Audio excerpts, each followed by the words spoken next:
So in the last lecture, we discussed that if you have a point charge q1, second charge is q2, separated by a distance d, and I want to find the force between these 2 point charges, then we use the formula. If you are familiar, 9 into 10 to the power 9 q1 q2 by distance का square.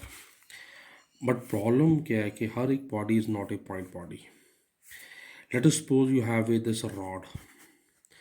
This whole of the rod carry positive charge, and I place an electron near to this rod.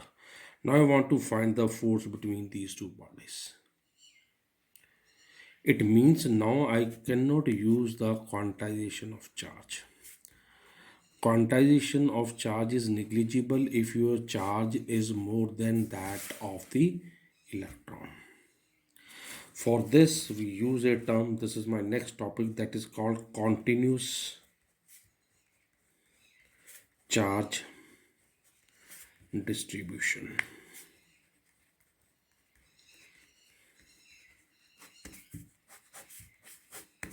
जब किसी body पे मैंने charge दिया, that charge will distribute equally in all direction, then such type of distribution is called continuous charge distribution. This distribution is of three types. Number one is linear charge distribution.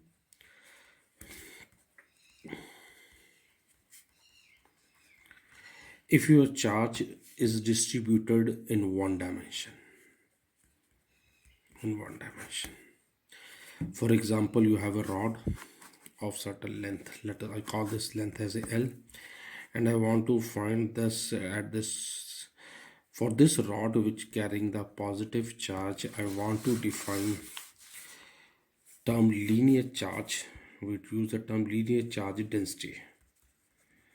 Linear charge density given by lambda. For linear charge distributed at one dimension, lambda will be given to you, and it is defined as Q by L. Linear charge density at a given point is defined as charge present at that point divided by its length.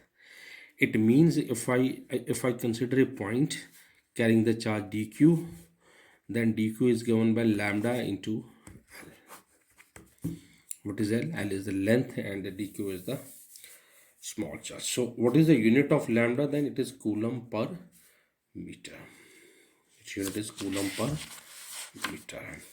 Similarly, if the charge is distributed in two dimensions, that is on a surface, then such a distribution is called surface charge distribution, and we define surface charge density.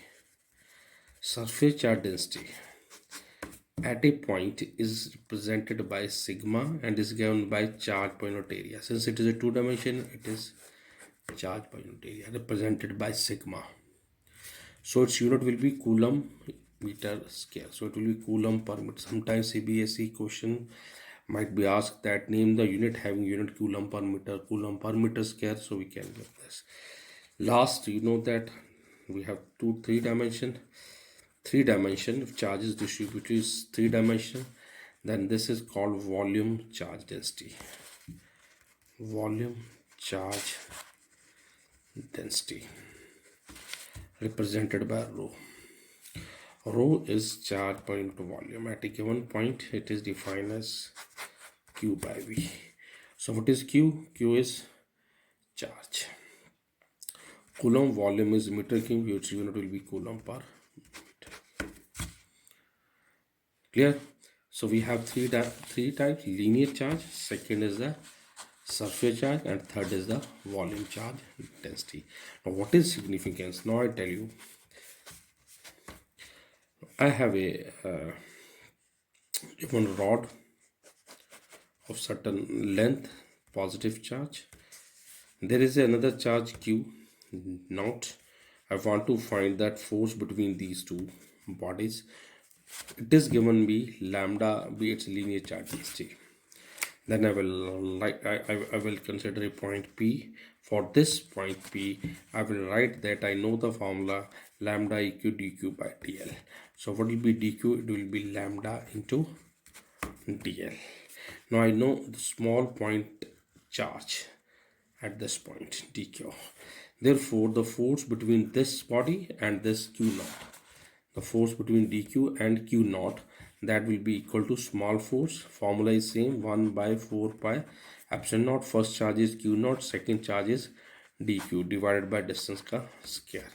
So that small force will be, yes, it will be 1 by 4 epsilon naught q naught. Put the value of dq, lambda into dl into d ka square. To find the total force, I will integrate 1 by 4 pi epsilon naught q naught lambda into dl by d ka square. This is the case of linear charge distribution. Similarly, you know that this is the one dimension. Now in two dimension, instead of 1 by 4 pi epsilon naught is outside. Instead of lambda, I will use sigma. Instead of length, I will use area, distance का square. Similarly, if it is three dimension, in three dimension, हाँ जी बच्चे क्या आएगा, 1 by 4 pi epsilon naught, yes, q rho dv upon distance का square. So if it is continuous charge distribution, then we will consider this method to solve the question. Thank you.